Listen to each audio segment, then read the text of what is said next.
អត់ឲ្យខ្ញុំទឹកខ្ចីគឺបន្ថែមមិនបើម្ចាស់អំណុលគាត់មកដល់មុខផ្ទះហើយហ្នឹងហើយខ្ញុំធ្វើមិនអញ្ចឹងខ្ញុំមានទឹកខ្ចីគេយកមកសងគាត់សិនបាទតើបងប្អូនប្រមាណអ្នកខ្លះដែលមានគំនិតគិតដូចភរិយារបស់ខ្ញុំថាចុះបើម្ចាស់អំណុលមកដល់មុខផ្ទះហើយហ្នឹងមកដល់ផ្ទះហើយហ្នឹងទឹកខ្ចីគេដោះមកគ្រាសិនទៅបើមិនអញ្ចឹងទេគេមិនសុខចិត្ត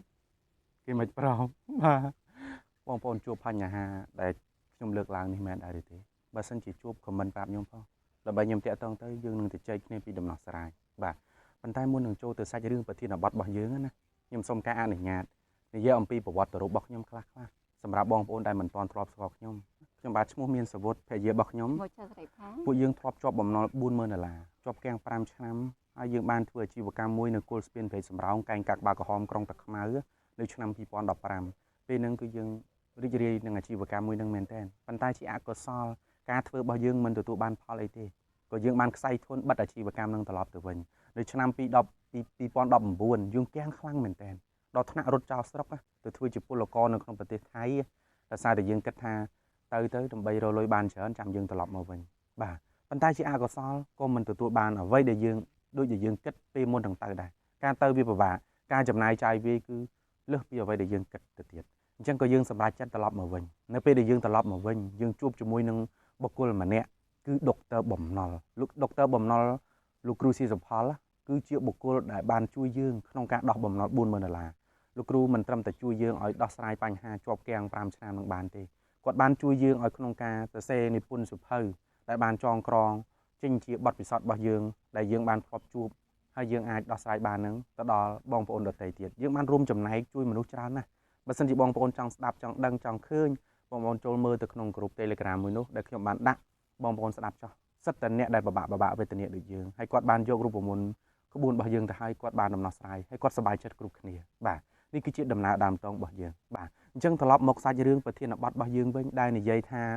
បាទមិនឲ្យខ្ញុំខ្ចីគេមិនបើគេមកដល់មុខផ្ទះហើយហ្នឹងបាទ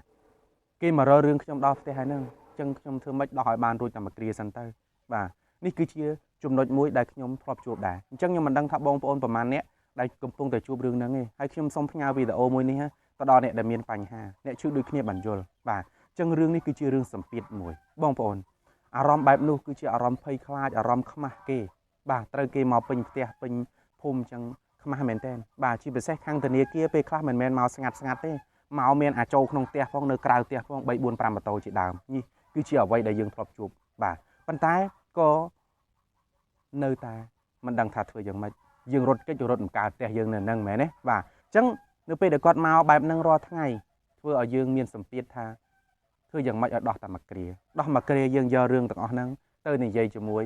អ្នកស្រុកភូមិរបស់យើងអ្នកជិតខាងរបស់យើងបាទដើម្បីឆក់លុយគេចងការគេ10%ឬក៏20%ក៏មានដែរដើម្បីដោះឲ្យបានតែមួយខែហ្នឹងទៅបាទប៉ុន្តែនៅពេលដែលក្នុងចិត្តរបស់យើងនេះទៅខ្ចីគេនេះគឺយើងដឹងស្រាប់ហើយថាយើងអត់មានលុយសងគេទេប៉ុន្តែនៅតែធ្វើបាទធ្វើមិនឲ្យរួចតែមួយគ្រាសិនដែរអញ្ចឹងការគិតបែបហ្នឹងធ្វើបែបហ្នឹងធ្វើចុះធ្វើឡើងរហូតដល់ជាពាក់គេពេញភូមិបាទអញ្ចឹងដូចខ្ញុំជាក់ស្ដែងមានធនាគារ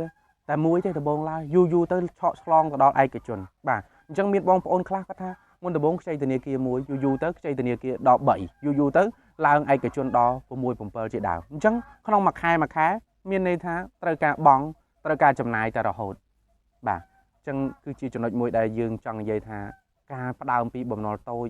ភាពភ័យខ្លាចរបស់យើងចម្លងបញ្ហារីកទៅដល់កាន់តែធំធ្វើឲ្យយើងរងសម្ពាធត្រូវបង់គេជារៀងរាល់ខែបាទនេះគឺជាសាច់រឿងរបស់យើងដែលយើងធ្លាប់ឆ្លងកាត់អញ្ចឹងបើសិនជាបងប្អូនជៀសបានកុំយករឿងទាំងអស់ហ្នឹងទៅចម្លងទៅបុគ្គលណាបើបងប្អូនមានបញ្ហាមួយណាដោះមួយហ្នឹងទៅបាទដើម្បីកុំឲ្យបញ្ហាហ្នឹងវាធំដូចពួកយើងបាទអញ្ចឹងបើបងប្អូនធ្វើអញ្ចឹងបានមានន័យថាគឺបញ្ហានោះគឺស្រាលហើយបាទនេះគឺជាដំណោះស្រាយបឋមមួយហើយសម្រាប់បងប្អូនដែលចង់ពិភាក្សាជាមួយយើងបន្ថែមអាចតាក់ទងមកយើងតាមរយៈលេខ0966630080គាត់ជាលេខ Telegram របស់យើងបងប្អូនអាចតាក់ទងមកលើនេះនឹងទទួលបានការប្រឹក្សាជាមួយខ្ញុំផ្ទាល់តែម្ដងបាទអញ្ចឹងសូមអរគុណសម្រាប់វីដេអូនេះយើងមានប៉ុណ្ណេះសូមជូនពរបងប្អូនទាំងអស់គ្នាជួបតែសំណាងល្អសូមព្រះប្រទានពររឿងបំណុលយើងអាចជួយបានបាទអរគុណច្រើន